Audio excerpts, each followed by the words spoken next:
Hi, I'm Zach Fogarty, and I'm a bioinformatician at Mayo Clinic in Rochester, Minnesota. Today, I'll be spending some time talking about antibody-drug conjugates and an example of a recent application of antibody-drug conjugates in breast cancer treatment. I don't have any financial disclosures or any conflict of interest disclosures to report today. I'll start off with a quick introduction to antibody-based cancer therapies, a few examples of mechanisms by which antibodies either directly or indirectly lead to cancer cell death, and a few examples of the types of antibodies that are used. Then I'll describe antibody-drug conjugates and how they work. And I'll mention a few recent developments regarding the use of antibody-drug conjugates in the treatment of breast cancer. There are many different treatments for cancer, and even different types of treatment for cancer. Along with options like chemotherapy and radiation therapy, there's also a class of antibody-based targeted therapies. As the name implies, targeted therapy refers to cancer treatment that targets proteins that control cancer cell growth. And antibody-based targeted therapies use antibodies rather than small molecule drugs to do that targeting of those cancer cells. So what is an antibody? An antibody is a particular type of protein that works as part of our immune system, and it recognizes and binds tightly to an antigen. In the context of cancer treatment, that antigen is present on the surface of a cancer cell, and ideally not present on the surface of other cells. And from there, there's different pathways for an antibody to neutralize or destroy or kill that cancer cell. On this slide, the antibodies are the purple Y-shaped things that appear in a handful of different places, always binding to a red tumor antigen on the cell surface. Antibodies are naturally occurring, but when it comes to cancer treatment, they're generally produced and purified in a lab somewhere. That way we can get large quantities of the particular antibodies that we're interested in for a particular purpose. One mechanism for antibody-related immune response is antibody-dependent cellular cytotoxicity, which is also sometimes referred to as antibody-dependent cell-mediated cytotoxicity. In this case, antibodies bind to antigens on the surface of a cancer cell, and then an immune cell, typically a natural killer cell or maybe a macrophage, the immune cell recognizes those bound antibodies, comes closer, comes into contact, and then begins a process to lyse that cancer cell where the antibodies are found. In this case, the antibody is not exerting any anti-tumor activity on its own. It's really just serving as a marker to sort of flag down help from immune cells, and then the immune cells can do that anti-tumor activity. Another mechanism is complement-dependent cytotoxicity, where there's a C1q protein complex, which binds to the antibodies, which have bound to the antigens on the cell surface. And then the antibodies plus that protein complex form a membrane attack complex. And that membrane attack complex then disrupts the cell membrane of that targeted cancer cell, creating pores in the membrane and leading to death of that cancer cell. And in both of these cases, the antibodies are really working in conjunction with another component, another part of the body, either the immune cell or this protein complex, in order to kill that target cell. But an antibody can also have a more direct impact. When they have bound to a cell surface antigen, some antibodies can physically block a signaling pathway or inhibit some sort of a cell growth pathway and lead to cell death. These antibodies are relatively large proteins, and they physically get in the way once they're bound to the antigen and just like physically inhibit, block some sort of signaling or some sort of pathway for cell growth. And whether this antibody is involved in an indirect or a direct mechanism of action, there's definitely potential here to exploit their natural behavior as a use of a targeted therapy with their affinity for particular antigens on that cell surface. We have lots and lots of antibodies naturally occurring and circulating through our bloodstream. That's just part of our immune system. These antibodies recognize pathogens and all kinds of bad stuff in order to keep us healthy. Any sort of foreign disease-causing sort of thing will have antibodies to help neutralize that threat. And they recognize these antigens with a high specificity. So one opportunity for treatment, for cancer treatment, is to create a whole bunch of monoclonal antibodies in a lab, sort of engineered them synthetically to target a particular cancer cell antigen. And this production and isolation and purification is all done in a lab somewhere to mass produce these things.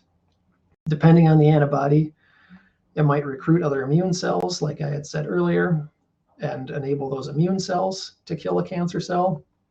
Or the antibody might have the direct impact where it's inhibiting other pathways and blocking cell growth, leading to cancer cell death. Bispecific antibodies can be engineered to simultaneously bind to two different antigens, whereas a general antibody binds to one thing with its Y-shaped design. A bispecific antibody can bind to two different antigens. The most widely used application here is to bind a T cell on one side and then a cancer cell antigen on the other side. That way, the antibody is bringing the T cell sufficiently close to the cancer cell, and then the T cell can kill the cancer cell just once it's in close proximity. Another topic that has been creating some excitement, that it's gotten research, it's gotten publications, is chimeric antigen receptors, which are engineered to produce an artificial T cell receptor. And this isn't quite an antibody per se, but it augments a T cell by giving it an antigen receptor, which behaves much like an antibody.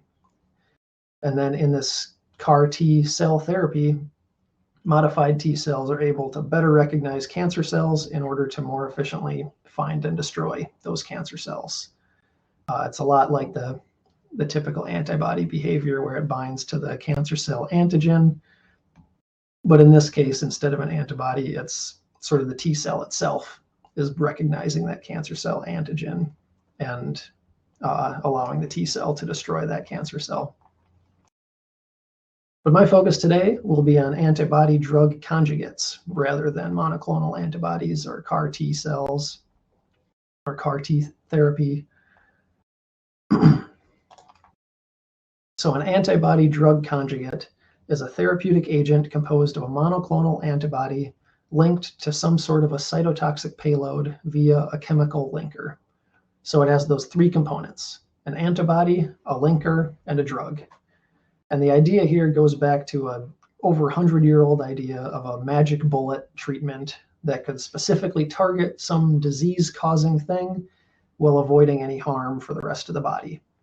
Instead of just giving a drug with potential for side effects and off-target toxicity, the goal here with an antibody drug conjugate is to deliver that drug to only the cancer cells that you're trying to destroy. Use the antibody for that specificity to find the cancer cells, and then use the drug to kill the cancer. And of course, there are many things to consider. The antigen that you're targeting should be highly expressed in the tumor tissue, but not expressed, or maybe expressed at low levels in normal tissues. You don't want any sort of on-target but off-tumor toxicity where the antigen is present in healthy tissue. If that targeted antigen is present in normal tissue, you might end up delivering the drug and killing the normal tissue, the healthy tissue, in addition to killing the tumor cells that you're trying to kill. And that sort of toxicity is something we try to avoid with these targeted therapies. Also, you need a linker that keeps these antibodies and their payload held together as they're delivered into the bloodstream and en route to their target, wherever that tumor tissue happens to be. But then you also want that linker to be cleaved and release the payload, that cytotoxic payload, once it gets to its destination. Once you're at the tumor cell, that's the time to turn the drug loose. And then you want the right drug too, that right cytotoxic payload. Depending on the cancer, there's maybe a different pathway or something specific that you want to target in order to kill those cancer cells. With an antibody drug conjugate, the idea of the antibody as a therapy by itself is really taking a backseat to the idea of using the antibody as a delivery vehicle. You still have the drug to act as the drug, but the antibody is a way to limit the toxicity of that drug by getting it to where it needs to go, right to the individual cells where the drug is needed. And again, this is trying to watch out for any sort of on-target but off-tumor toxicity. If your antigen is expressed elsewhere in the body, you could get that off-tumor but still on-target drug delivery. This figure is just showing a few of the ways to combine these three different components to create an effective antibody drug conjugate. At the top left is a cartoon showing the intact conjugate. The antibody is the big Y-shaped part in green. The cytotoxic payload is the yellow star, and those little blue sections are the linkers holding it together. And as I said, there's different properties to consider when you're choosing an antibody.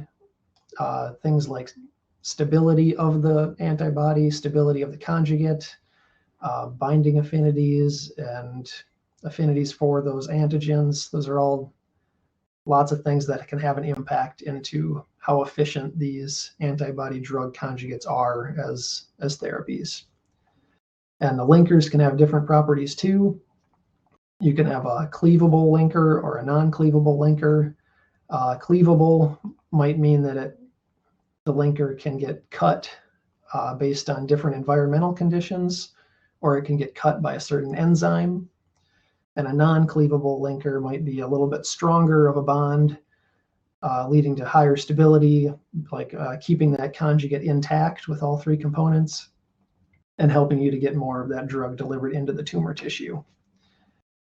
And then there's the cytotoxic payload itself, which can target different components, different cellular components, different pathways. In this figure, it's looking at microtubules or DNA cleavage as a mechanism for killing off the cancer cell. So as much as we'd like these antibody drug conjugates to always be held together and stay intact with all three pieces, like the previous slide, they do sometimes circulate in the bloodstream as three separate components, where one component is the intact conjugate with the three pieces all held together, antibody, linker, drug. But you could also have the antibody by itself. You could also have the drug by itself. This isn't ideal, but as these molecules circulate throughout the body, there is some potential to dissociate the components here into separate pieces. Ideally, you want that linker to be strong enough to keep everything intact before it gets cleaved at the right time, at the right place, rather than allowing it to separate into the antibody and the drug in separate pieces ahead of time, based on that environmental conditions or an enzyme. You want everything to stay intact for as long as it can to get into the target cell. As these antibody drug conjugates diffuse through the bloodstream and towards their cancer cells, that cytotoxic payload can potentially be released into the tumor microenvironment, sort of getting close to the tumors. That's not quite the goal. That's not quite the intended destination. It's close, but ideally getting the drug into the cancer cell and getting that whole antibody conjugate into the cell is the endpoint that we're looking for.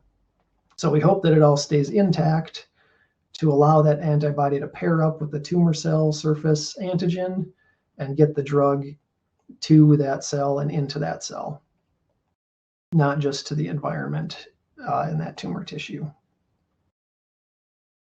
So depending on the antibody, as I mentioned earlier, those antibodies might have some anti-tumor, anti-cancer activity on their own. These antibodies might still, even as an intact conjugate, these antibodies might still recruit immune cells into that area, bringing in a T cell or a natural killer cell, or they might have that direct impact where they inhibit a cellular pathway or they block some sort of signaling that's vital for a cancer cell. So you do get that antibody as a therapy potentially, but that's not here. That's not the primary goal here for these conjugates. The real goal is the right side of this panel, Ideally, the conjugates will bind to that antigen on the cell surface and then get pulled into the cancer cell via endocytosis. And that should be intact, the antibody, the linker, the payload, all together once it gets brought into the cell.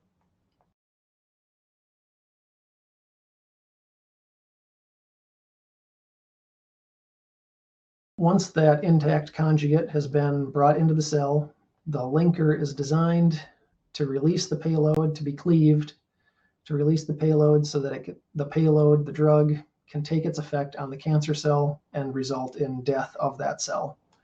The payload might, as we saw in the other slide with the examples, it might impact the microtubule function, or it might result in DNA cleavage in the nucleus, whatever that mechanism is for the drug. Once it gets into the cell, that's the drug's time to shine. And one additional sort of bonus, depending on the drug, depending on the properties of the drug, it might be able to exit the cell that it came into, go into a neighboring cell, and then begin that cell killing process within the neighboring cell. And I know I mentioned we really want to get that drug to the target cell. It's not quite good enough to just get close, get into the tumor area. But here with this, when the drug is designed to take out the cell that it gets brought into and get the cell nearby, we're getting that target cell that has the antigen expression as well as cancer cells in the area, sort of extending the power of that treatment, more bang for your buck. And as you see on the right panel, this antibody drug conjugate, all three pieces, antibody, linker, payload, has gotten pulled into a tumor cell, and that tumor cell has many antigens on its surface. So that antibody is able to find that cell, bind to the antigen, get brought inside, and once it's inside, some of that drug stays there to kill off the cell, and some of the drug is able to move into a neighboring cell that doesn't have the high expression of antigens on the cell surface. So this bystander effect can really be a powerful benefit as a cancer therapy, particularly when the antigen that you're targeting has heterogeneous expression within the tumor tissue. So now you don't necessarily need high expression of the antigen everywhere in the tumor.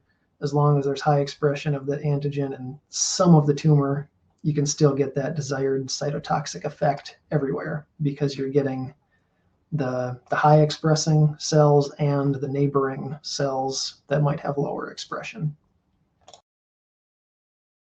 And there are a few things to think about throughout this process of developing drugs and developing these antibody drug conjugates. One thing is that antibodies are sort of large molecules.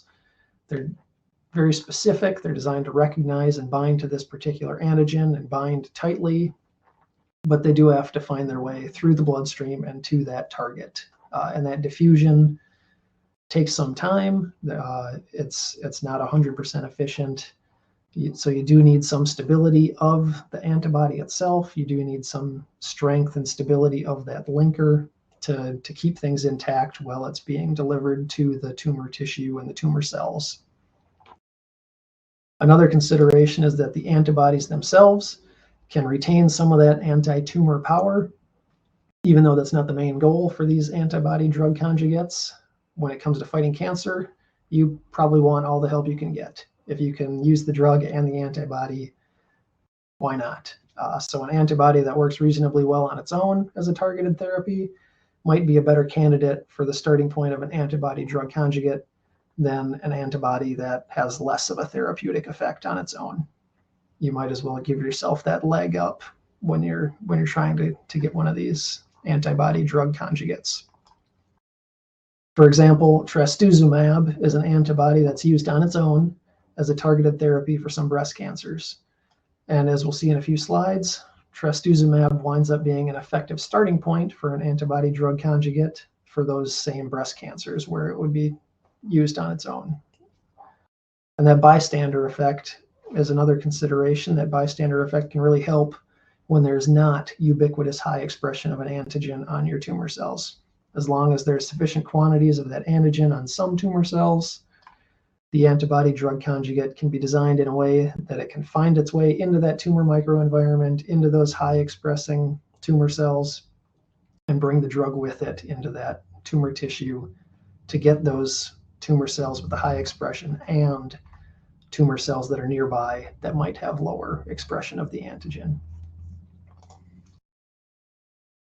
So as these conjugates are being designed and tested, there's a few different ways to think about optimizing things and really developing and fine-tuning these drugs. One side of the coin is the drug development itself. Can the antibody be improved? Is there a better target antigen for the antibody? Or once you picked an antigen, is there a better antibody to get binding to that antigen? Or can the linker be improved?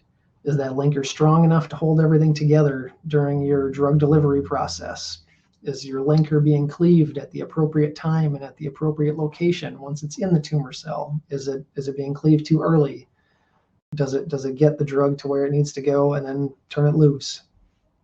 And then can that cytotoxic payload be improved? Is there a different pathway to be targeting once it's in the cell? Is this a cancer-specific thing? Do we look at the DNA cleavage for one type of cancer, but attack the microtubules and something else? And then the higher dose, do we need a greater concentration of the drug? Or the bystander effect, is that something that for this particular cancer, is that a benefit? And then the other side of the coin is getting the antibody drug conjugate into the right patients. Once you've got the antibody and the linker and the drug, who does it go to? Will this therapy work for this patient? So the question there is, what sort of biomarkers do we have to identify patient groups or to identify cancer subtypes where we're really getting the most benefit from this targeted therapy? Because not all cancers are going to be the same. How can we get this drug to the right patient? So with finding the right patient in mind, I'll point out that there are a bunch of antibody drug conjugates that have already been developed. They've already been tested. They've already gotten FDA approval for use. And I apologize if I'm overlooking any with this list. There's a dozen or so here. And these are not approved for every patient with all of these cancers. It's not everybody with bladder cancer, everybody with breast cancer.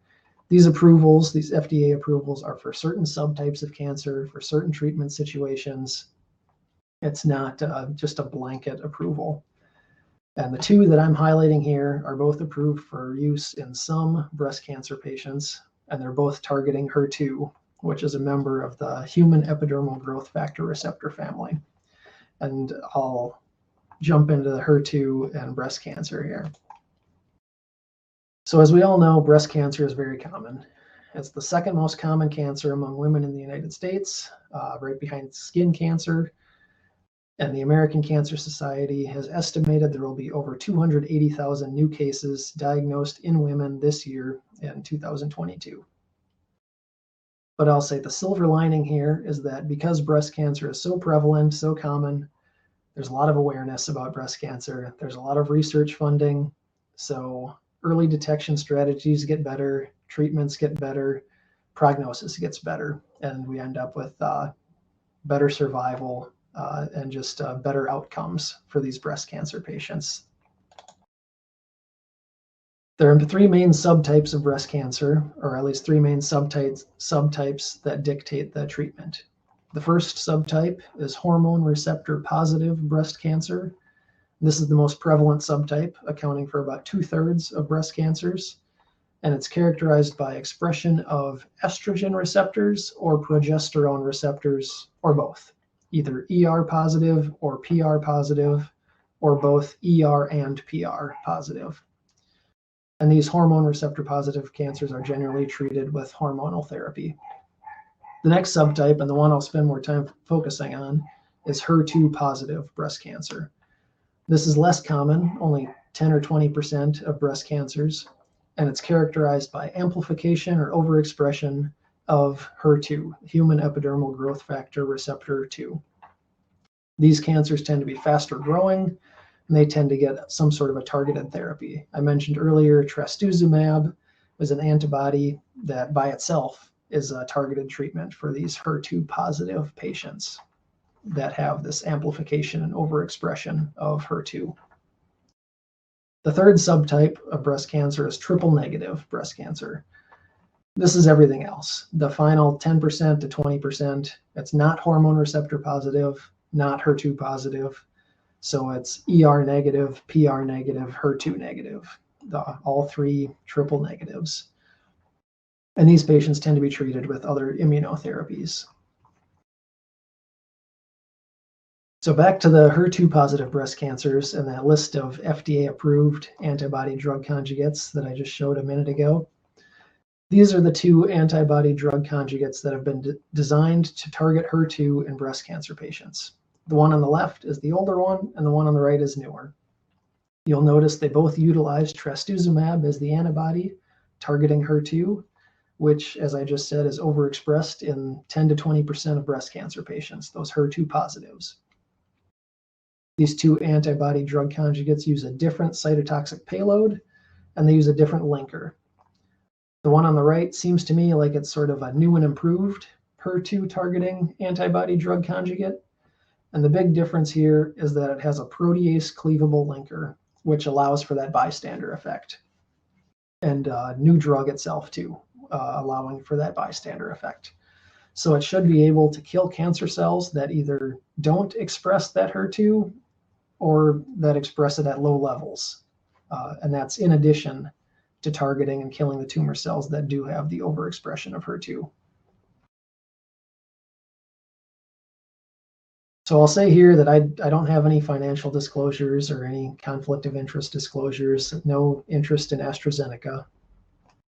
Earlier this year, though, AstraZeneca reported results of a clinical trial looking at their new antibody drug conjugate. This is the one on the right of the previous slide, trastuzumab deruxtecan.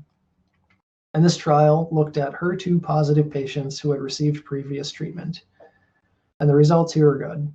This is really saying the new antibody drug conjugate is better than the old one.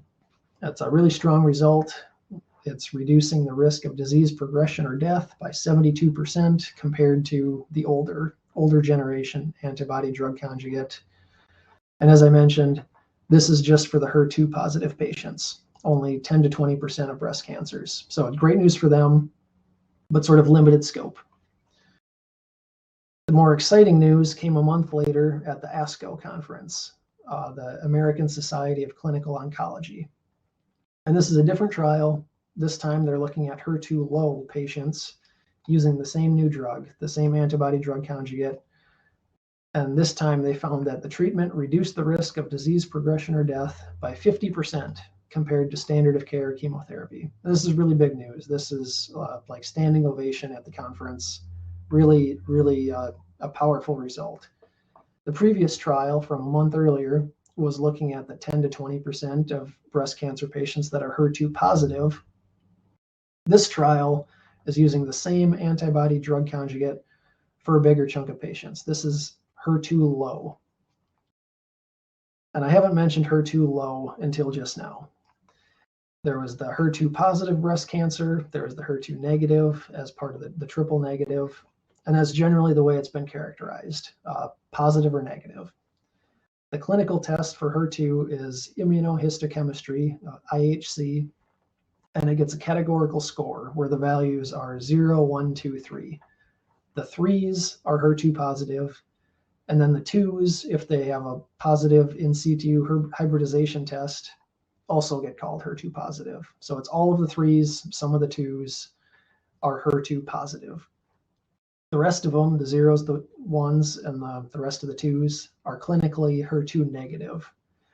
But what they did for this trial is to designate those IHC1s and IHC2s as HER2 low. So they're still separate from the 0 IHC category, which are HER2 none or HER2 0. But now there's this new HER2 low category that was used for the trial with a really strong result. And this HER2 low category did not get the older antibody drug conjugate, which was only meant for the HER2 positives. It did not have that bystander effect capability. it was really approved for and used for the HER2 positives. So this new trial looking at HER2 low. So on the right side here is a box plot with its RNA expression of HER2 among TCGA breast cancer cases. That's the Cancer Genome Atlas, TCGA. The 0, 1, 2, 3 HER2 category, the clinical category, is at the bottom, and the left is log transformed counts from bulk RNA sequencing of those breast cancer patients in TCGA. The takeaway here is the 3 category on the right, those HER2 positives, are pretty distinct from the rest in having higher expression of HER2 than the 0s, the 1s, and the 2s, the HER2 negatives. The other takeaway is that the HER2 0 and low, the 0s and then the 1s and the 2s, they all have pretty similar expression to each other. There's a lot of overlap. So that clinical trial from earlier this year, that tells us the 1s and the 2s have high enough HER2 expression that they can be targeted with this antibody drug conjugate. So the next question is, well, what about those 0s? How about the rest of the breast cancer patients? Because here, this is the 0s, the 1s, 2s, 3s, that's all the breast cancers. The HER2 positives are only 10 to 20%, and that leaves 80 to 90% that are 0 or low. So what about them? If this drug is going to work for the low group, will it also work for 0s? And I think that's where we'll have to keep an eye out. I'm sure they're working on new trials and new publications. There will be more to come. And as this research continues, I'm sure that we'll begin to see more antibody drug conjugates taking advantage of this bystander effect, and hopefully working towards targeting a broader pool of patients and getting more people who will stand to benefit from these targeted therapies. It's a really old concept, from the late 1800s, but the idea of developing a drug or coming up with a therapy to kill the bad stuff and spare the good stuff, that's really an elegant, powerful approach to disease treatment. And these antibody drug conjugates are, I believe, they're a step in that direction, working towards creating a powerful drug with limiting or removing the toxicity by getting it to only the spots where it's needed. As I'm finishing up today, I'll say the antibody drug conjugates have a lot of potential, and in some cases that potential is already being realized. We've got that trastuzumab antibody working on its own as a treatment, and as an antibody drug conjugate, it's binding to that HER2 receptor on a tumor cell. It's getting pulled into that cell, delivering the drug, and then killing that cell. Thanks to the bystander effect, the drug is also being delivered to tumor cells that don't have that high density of HER2 antigen, the lower expression, heterogeneous expression. So we're seeing a strong treatment result in the HER2 positive breast cancer patients, and that result has also held up in the HER2 low patients as well, which is really, really powerful stuff. Really a credit to this antibody drug conjugate design and targeted therapies in general. So to review, antibody drug conjugates are a separate class of targeted cancer therapy. Antibody drug conjugates are composed of 3 parts. There's the antibody, there's the chemical linker, and there's the cytotoxic payload. Although the antibody can be used as a cancer treatment on its own, in this situation, it's really intended to be more of a delivery vehicle for the cancer treatment, delivering that cytotoxic payload. And depending on that payload and the properties of that drug, you might see a bystander effect where the drug can kill cells adjacent to the target cells that do express the antigen, in addition to killing the cells that express the antigen. So it's getting the antigen expressors and the nearby non-expressors. And that bystander effect, as we've now seen with breast cancer and with recent trials, allows antibody drug conjugates to be effective even when there's lower expression or heterogeneous expression of that antigen, which really offers some exciting potential for cancer treatments in the future. And with that, I'll stop there and I'll say thank you for your attention.